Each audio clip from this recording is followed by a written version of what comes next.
Let's mic news at 7। प्रधानमंत्री नरेंद्र मोदी ने हैदराबाद में 9,400 करोड़ रुपए की विकास परियोजनाओं की आधारशिला रखी और उद्घाटन किया। इस मौके पर राज्यपाल शिव प्रताप शुक्ल, मुख्यमंत्री रेवंत रेड्डी सहित कई अधिकारी भी मौजूद रहे। इस दौरान पीएम मोदी ने तेलंगाना की जनता को इन परियोजनाओं के लिए बधाई दी और कहा कि भारत आज रिफॉर्म एक्सप्रेस पर सवार है और आधुनिक बुनियादी ढांचे का निर्माण भी कर रहा है। हैदराबाद का सामर्थ्य नेशनल भी है और ग्लोबल भी है। ये तेलंगाना के और देश के तेज विकास का प्रमुख केंद्र है। इसलिए आज साइबराबाद से तेलंगाना को देश का एक बड़ा मैन्युफैक्चरिंग पावर हाउस बनाने के लिए अनेक बड़े प्रोजेक्ट शुरू हो रहे हैं। आज जिन प्रोजेक्ट्स का शिलान्यास और लोकार्पण हुआ है, इससे यहां हजारों हजार नए रोजगार बनेंगे। इससे पहले बेंगलुरु में प्रधानमंत्री ने the art of living foundation के इंटरनेशनल सेंटर में बने नए ध्यान मंदिर का उद्घाटन किया। पीएम मोदी संगठन के 45वें स्थापना दिवस समारोह और श्री श्री रविशंकर के 70वें जन्मोत्सव कार्यक्रम में भी शामिल हुए। प्रधानमंत्री के दौरे से पहले सुरक्षा एजेंसियों में उस वक्त हड़कंप मच गया जब कार्यक्रम स्थल से करीब 3 किलोमीटर दूर 2 जिलेटिन स्टिक्स बरामद हुई।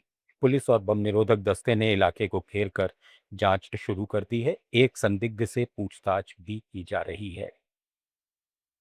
असम में बीजेपी ने हिमंता बिस्वा शर्मा को विधायक दल की बैठक में अपना नेता चुन लिया है।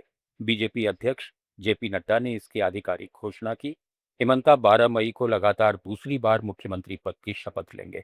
शपथ ग्रहण समारोह में प्रधानमंत्री मोदी समेत बीजेपी और एनडीए के कई बड़े नेता शामिल होंगे। 4 मई को आए चुनाव नतीजों में बीजेपी ने 126 में से 82 सीटें जीतकर बहुमत हासिल किया था। मिलाकर के 8 प्रस्ताव और 8 प्रस्तावों के साथ साथ हमारे दोनों एनडीए के नेता, एजीपी के और बोडोलैंड पीपल्स फ्रंट के नेता, सबने एक ध्वनि से श्रीमान हेमंत बिस्वा शर्मा जी को अपना नेता घोषित किया है।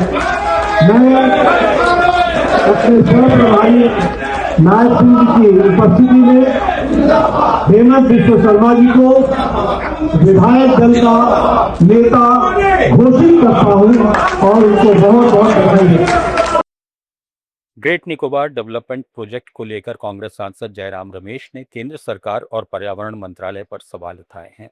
उन्होंने आरोप लगाया कि सरकार जिस मजबूत पर्यावरण प्रभाव आकलन यानी ईआईए का दावा कर रही है वो अधूरा और वैज्ञानिक मानकों के खिलाफ है।